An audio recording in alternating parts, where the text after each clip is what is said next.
Hello students, I hope आप सभी ठीक हैं। तो लास्ट वीडियो में जो वीडियो नंबर 3 थी उसमें हमने रिवैल्यूएशन अकाउंट बनाना सीखा था। ठीक है, रिवैल्यूएशन के डेबिट में क्या आता है? लॉसेस। एसेट्स घटती हैं तो हमें लॉस होता है, और लायबिलिटी मतलब हमारे कर्जे वगैरह बढ़ते हैं तो हमें लॉस होता है। और क्रेडिट में क्या लिखते हैं हम? प्रॉफिट्स। एसेट्स जब बढ़ती हैं तब हमें प्रॉफिट होता है, या लायबिलिटी घटती है तो हमें प्रॉफिट होता है। ठीक है, मैंने इसका पूरा फॉर्मेट आपके नोट्स में ये बना के दे रखा है। Decrease in assets, increase in assets पूरा लिख रखा है ये। और डेबिट मतलब लॉसेस, ये पूरा लिख रखा है, आप एक बार पढ़ लेना इसे। ठीक है, उसके बाद आज हम सीखेंगे पार्टनर कैपिटल। तो पार्टनर कैपिटल के 5 स्टेप हैं मेन। पहला स्टेप ओपनिंग कैपिटल, कि उसने स्टार्टिंग में कितने पैसे लगाए।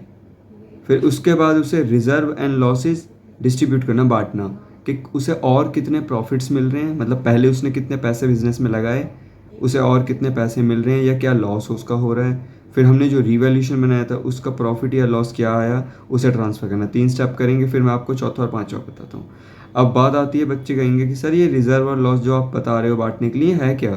बच्चे ये रिजर्व हैं, general reserve, reserve fund, profit and loss account, workman compensation reserve, investment fluctuation reserve, contingency reserve. 6 reserve हैं, आप इन्हें पढ़ लेना। एक दो बार पढ़ोगे तो आपके दिमाग में बैठ जाएंगे ये। एसेट्स में लॉस कौन कौन से हैं जो यहाँ लिखा है? Losses, goodwill, profit and loss का डेबिट बैलेंस, और एडवर्टीजमेंट सस्पेंस। ठीक है, यस। तो क्वेश्चन नंबर 1 का हम बनाएंगे पार्टनर कैपिटल। तो देखिए, तो मैंने यहाँ पहली फॉर्मेट बना रखा है, ये 2 लाइनें डाली और ये 3 कॉलम यहाँ बना दी, 3 कॉलम यहाँ। ठीक है, एक्स वाई जेड हमारे 3 पार्टनर है। तो देखिए क्वेश्चन नंबर 1। तो क्वेश्चन नंबर 1 में ये होती है ओपनिंग कैपिटल लायबिलिटी में। एक्स की कैपिटल है 3 लाख, वाई की है 2 लाख और जेड की है 2 लाख। तो इन्होंने इतने रुपए लगा रखे हैं। तो यहाँ लिखेंगे हम by balance brought down 3 lakh, 2 lakh और 2 लाख। ठीक है, पहला स्टेप हमारा हो गया। तो पहला स्टेप कितना आसान था कि बैलेंस शीट में ही हमें ये गिवन है 3 लाख, 2 लाख, 2 लाख, ये हमने लिख दिया यहाँ पर ओपनिंग कैपिटल। अब जब जब इन्हें प्रॉफिट होंगे इसमें पैसे जुड़ते जाएंगे इनके। ठीक है, सेकंड स्टेप रिजर्व। तो रिजर्व हमारे जो पीछे हमने भी नोट्स में पढ़े 6 रिजर्व, एक रिजर्व है। और लॉस जो एसेट साइड में गिवन थे, एक लॉस गिवन है, तो हम पे एक एक है। जनरल रिजर्व है 60,000। तो बाय जनरल रिजर्व। तो अब सर 60,000 को इन तीनों में कैसे बांटें? बच्चे इनके रेशियो में, क्या रेशियो है इनका? इक्वली 1:1:1। ठीक है, ये मैंने यहाँ लिख दिया आपको समझाने के लिए, आपको नहीं लिखना इसे। तो 60,000 को 1 2 3 से डिवाइड करेंगे, क्या आता है? 20,000। तो 20,000, 20,000 और 20,000। ठीक है, गुडविल गिवन है 33, ये लॉस है, ये इधर आएगा 2। Goodwill account. तो 33 को भी 3 से डिवाइड करो, 11, 11, 11, 11। तो हमारा दूसरा स्टेप हो गया। ठीक है, वहाँ 6 रिजर्व थे, ये नोट्स में 6 रिजर्व और 3 लॉस हैं। इन्हें ढंग से पढ़ लेना ताकि बैलेंस शीट में आप छांट सको कि कौन से रिजर्व या लॉस होते हैं। ठीक है, थर्ड स्टेप बाय रिवैल्यूएशन। तो हमने जब लास्ट वीडियो में किया था, रिवैल्यूएशन से हमारे यहाँ प्रॉफिट आया था। तो प्रॉफिट इस तरफ आता है। ठीक है, आप देख रहे हो ना, मैंने यहाँ जनरल रिजर्व बांटा है। रिजर्व प्रॉफिट इस तरफ आते हैं, लॉस वगैरह इस तरफ आते हैं। तो हमारा ये प्रॉफिट था, हमने बांट रखा था 51, 51, 51। ठीक है, तो हमारा तीसरा स्टेप भी हो गया। अगर लॉस होता तो यहाँ आ जाता। चौथा स्टेप, तो चौथा स्टेप क्या आता है? Treatment of goodwill gaining ratio में। ठीक है, तो वीडियो नंबर 2 में आपको ध्यान है, मैंने वीडियो नंबर 2 में आपको ट्रीटमेंट ऑफ गुडविल सिखाया था। एक बनाएंगे यहाँ पर वर्किंग नोट। तो पार्टनर है हमारे जो रिटायर हो रहा है जेड, तो लिखेंगे जेड शेयर ऑफ गुडविल। तो फर्म की जो गुडविल है, ठीक है, वो हमें गिवन नहीं है क्वेश्चन में, तो हमें निकालनी पड़ेगी।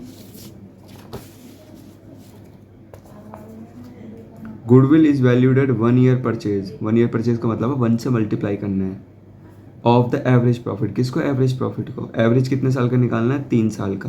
तो 3 साल का देखो प्रॉफिट गिवन है, ठीक है। तो यहाँ लिखेंगे हम एवरेज प्रॉफिट। 3 साल की प्रॉफिट है 1,20,000 प्लस 1,00,000 प्लस 95,000। ये 3 साल का है तो 3 से डिवाइड, 4 का होता तो 4 से डिवाइड।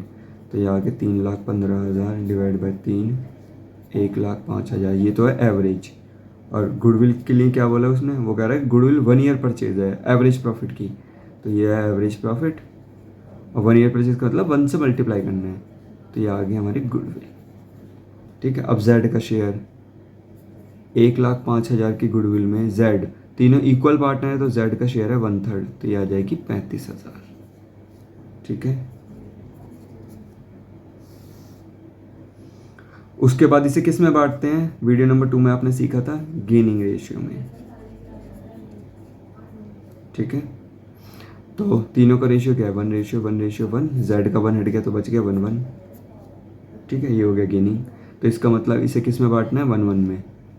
कितना हो जाएगा? 35,000 का 1:1। यहाँ देखो रफ करके बता देता हूँ आपको। 35,000 1:1 का मतलब आधा आधा, 1/2। तो ये हो गया 17,500। तो दोनों को 17,500 देने हैं, ठीक है। अब जो मैं जनरल एंट्री कर रहा हूँ ये आपको करनी नहीं है बड़े क्वेश्चन में, सिर्फ समझाने के लिए कर रहा हूँ मैं आपको। जनरल एंट्री तो एक्स कैपिटल डेबिट, अगर आपको ध्यान हो मैंने आपको बताया था रिटायरिंग पार्टनर क्रेडिट होता है और जिन्हें गेन होता है वो डेबिट करते हैं।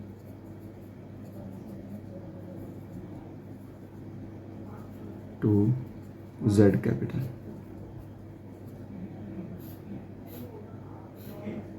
तो जेड को मिलेंगे 35,000 और गेनिंग रेशियो में 17,500 ये देगा, 17,500 ये देगा। तो आप देख रहे हो एक्स और वाई क्या हो रहे हैं? डेबिट। डेबिट का मतलब इनको लॉस हो रहा है, इनकी कैपिटल कम हो रही है, और जेड की कैपिटल को क्या करना है? क्रेडिट।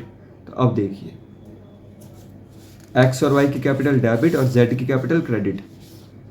तो एक्स और वाई की कैपिटल 17,500 और 17,500 से डेबिट कर दी, और जेड की कैपिटल को क्रेडिट करना है, ठीक है।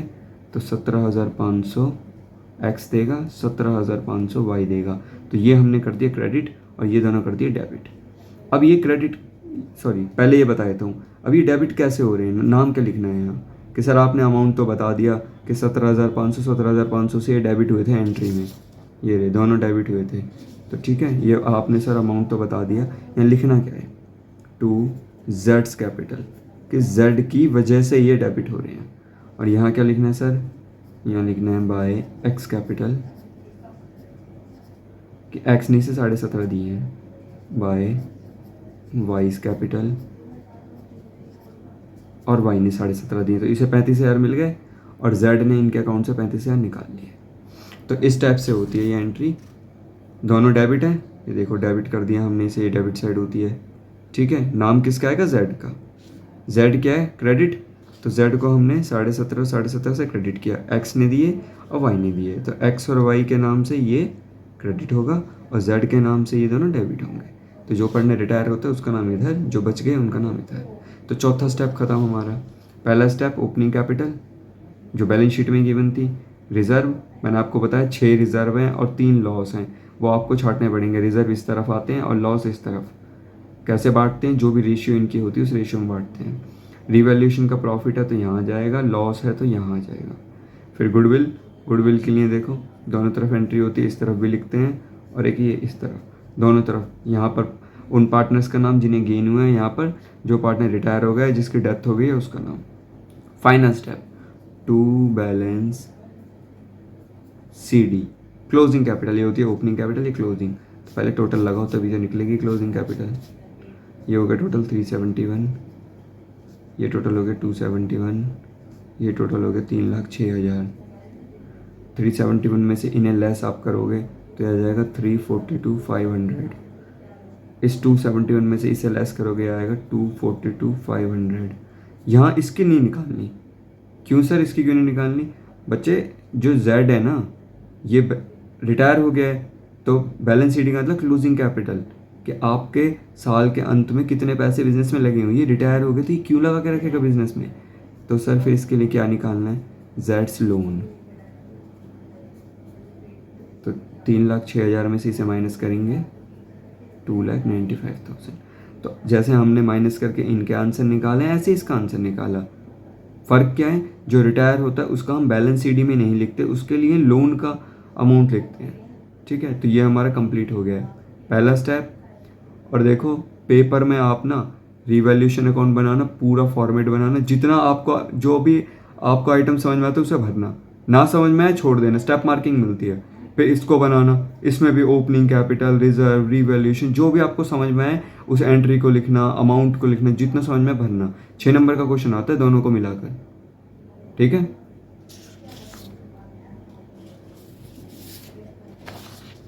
क्वेश्चन नंबर 2, तो इसका हम पार्टनर कैपिटल बनाएंगे अब।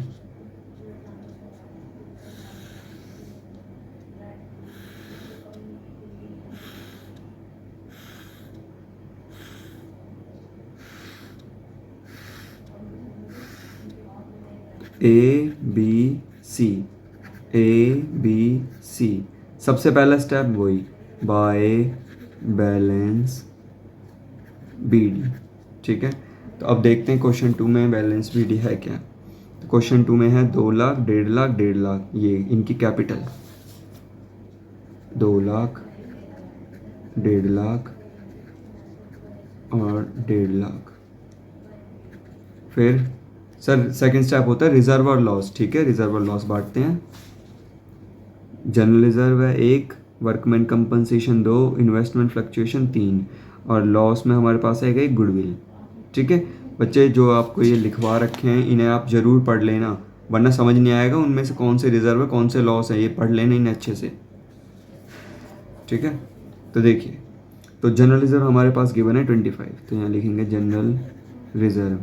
अच्छा, इनका रेशियो क्या है सर, किस रेशियो में बांटना है? पिछले क्वेश्चन में तो था 1:1:1, यहाँ पर है 2:1:1, ये है।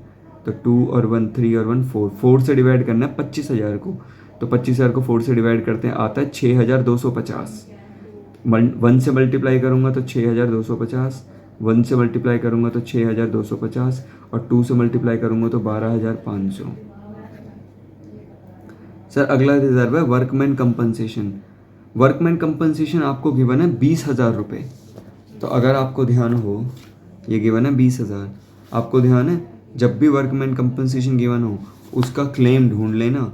ये हमारा क्लेम था 15,000 का, मैंने आपको बताया भी था 20 में से 15 वर्कर्स को देने, 5,000 पार्टनर्स को मिलेंगे, तो केवल 5,000 बटेंगे यहाँ पर बाय वर्कमैन कंपनसेशन रिजर्व। तो 5,000 को भी 4 से डिवाइड किया, आया 1250, 1250, और 2 से मल्टीप्लाई करेंगे तो 2,500। ठीक है, फिर क्या है हमारा, फिर एक रिजर्व है इन्वेस्टमेंट फ्लक्चुएशन 40,000। आपको ध्यान हो तो मेरी इन्वेस्टमेंट 50,000 रह गई थी, कितनी, 1,00,000, 50 का लॉस हुआ था तो हमने इस यूज़ किया था 40,000 को, और 10,000 जो हमारे कम पड़े थे वो हमने यहाँ दिखाए थे। ठीक है, हमारी इन्वेस्टमेंट 1,00,000 से 50,000 रह गई थी, 50 का लॉस हुआ था तो हमने 40,000 तो ये यूज़ करे थे, 10,000 जो कम पड़ गए थे वो हमने यहाँ लिखे थे रिवैल्यूएशन अकाउंट में। तो इसका मतलब पूरा इन्वेस्टमेंट फ्लक्चुएशन रिजर्व ख़त्म हो चुका है, यहाँ कुछ भी नहीं आएगा। ठीक है सर, इन्वेस्टमेंट फ्लक्चुएशन रिजर्व तो ख़त्म है, आपने बता दिया। लॉस, तो आपको एसेट साइड में गुडविल गिवन है तो यहाँ लिखेंगे हम लॉस को, गुडविल।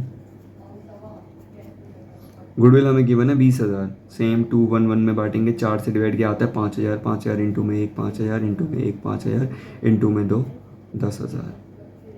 ठीक है, तो हमारा सेकंड स्टेप हो गया। थर्ड हमारा होता है रिवैल्यूएशन का प्रॉफिट या लॉस। तो हमने जो रिवैल्यूएशन बनाया था उसमें हमारे यहाँ लॉस आया था, तो लॉस को यहाँ लिखेंगे 2 रिवैल्यूएशन लॉस। हमने बांट रखा पहले से ही 2,000 के लॉस को 2 1 1 में। फोर्थ स्टेप वही गुडविल। ठीक है, तो पार्टनर रिटायर हो रहा है सी, तो इसका मतलब सी तो इन दोनों से पैसे लेगा, इन दोनों को तो डेबिट करने, जिन्हें जो पार्टनर भी रिटायर होता है वो पैसा लेता है इन दोनों से, तो सी इज कैपिटल। इनसे पैसा लेना है, और buy A's capital buy B's capital. तो ए इस सी को पैसा देगा और बी भी सी को पैसा देगा, क्योंकि ये जा रहा है। जो पार्टनर बच जाते हैं उन्हें क्या होता है, गेन, वो डेबिट होते हैं। ठीक है, तो पिछले क्वेश्चन में भी मैंने आपको अभी बताया था। तो सर अमाउंट कितना आएगा, एक बनाया वर्किंग नोट और यहाँ लिखा फर्म की गुडविल आपको दे रखी है 60,000 रुपये फर्स्ट पॉइंट में। तो इसमें से हमने सी का शेयर कितना है, 1/4। तो सी को मिलेंगे 15,000 दोनों से। सर ये 15,000 कैसे देते हैं बच्चे, अभी आपको बताया था ना गेनिंग रेशियो में। गेनिंग क्या हो जाएगा, सी का 1 हटा दो, बचेगा 2 1। तो 2 और 1 3, 3 से डिवाइड करूँगा 5,000। तो 5,000 इंटू में 2, 10,000 रुपये तो देगा ए। 5,000 इंटू में 1, 5,000 देगा ये। ठीक है, तो 60,000 फर्म की गुडविल, सी का शेयर कितना है, तो ये हम किसके लिए निकाल रहे हैं, सी के लिए। सी का शेयर है 1/4, तो ये निकाला हमने 15,000 आ गया। तो सी को मिलेंगे 15,000, कौन देगा, ए और बी। और कैसे देते हैं, गेनिंग रेशियो में। तो ये 1 जैसी हटाए आ गया 2:1, ये हो गया गेनिंग। 2 और 1 3, 3 से डिवाइड करूँगा 15,000 को, 5 या 15, 5,000 आता है। 5 दूगनी 10,000 ए देगा, 5 एकम 5, 5,000 बी देगा। तो यहाँ इसे मिल गए, सी ने इसके अकाउंट से 10 निकाले, इसके अकाउंट से 5 निकाले। ठीक है, तो इसका मतलब सी को 15 मिले, ए से 10, बी से 5। तो ध्यान रखना ये गुडविल की दोनों तरफ आती है एंट्री। ठीक है, उसके बाद जो एडजस्टमेंट नंबर 12 थी, वहाँ बोला था सी को 20,000 पे कर दो और बाकी का लोन में ट्रांसफ़र कर दो।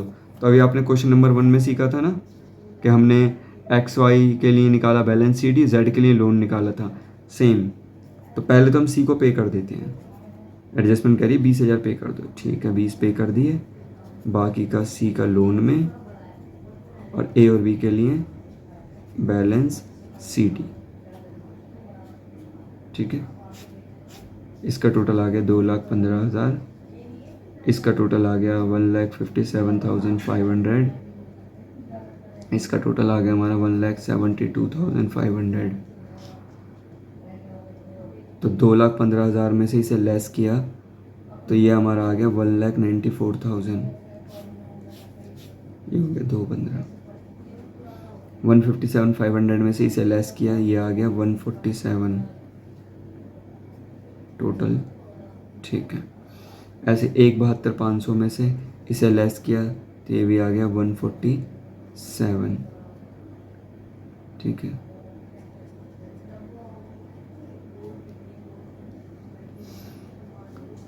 तो आप देख रहे हो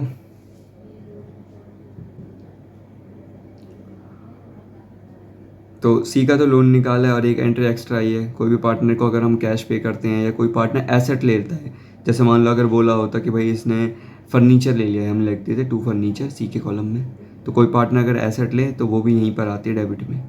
ठीक है, तो ये हमारा क्वेश्चन ख़त्म हो गया है। तो बच्चों अगर आपको मेरी वीडियो पसंद आए तो मेरी वीडियो को ज़रूर लाइक करें, लाइक करना ना बिल्कुल ना भूलें, मेरे चैनल को सब्सक्राइब करना ना भूलें आप। ठीक है, thanks for watching, next video में मिलते हैं।